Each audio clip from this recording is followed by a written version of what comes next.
Welcome to Langrisser Lore, the series where I actually have to go to page 2 of Google in order to find my information. And today, I am happy to bring you the story of Omega, the imperfect weapon. あの欠陥品はどこだ?俺が本当の能力ってものを見せてやる. The Omega that you see in Langrisser Mobile has already been modified by Gizaroff to become a cyborg.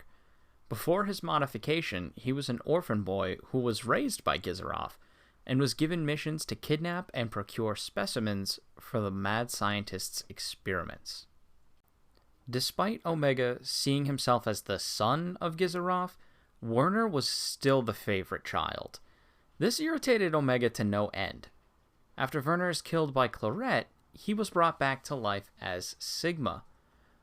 But Sigma was an imperfect cyborg who could only wield the power of the Langrisser one time before dying.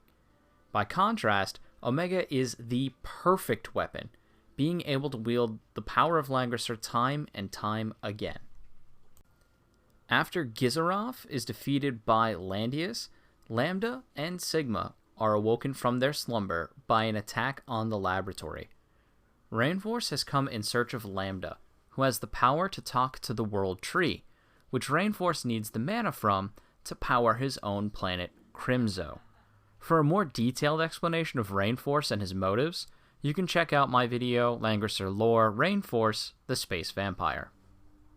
During the attack, Omega stays behind to fight Rainforce while Sigma and Lambda escape in an uncharacteristic act of heroism. While this is not confirmed, I honestly think it had more to do with protecting his home than his de facto brother and sister. It also is one of those things where Omega needs to see himself as the hero, so maybe in this act he's setting himself up to be the perfect weapon that his father had planned for him to be. Omega loses to Rainforce, and then joins forces with him in order to hunt down Lambda. So this seems a little bit confusing. Why would he protect Lambda just to turn around and hunt her down?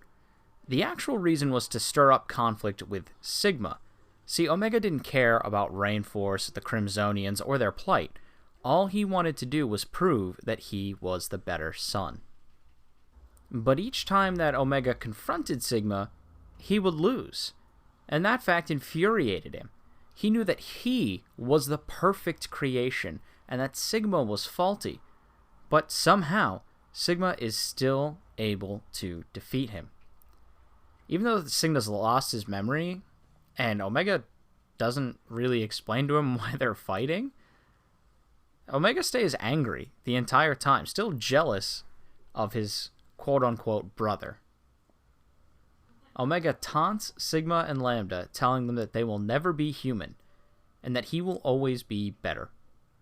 Lambda explains that cybernetic augmentations do not make someone perfect. In a twist straight out of a Disney movie, it is what is inside your heart that matters most. Sigma, being pure of heart, will be able to defeat the superior Omega each time because Omega relies purely on his augmentations from Gizaroff.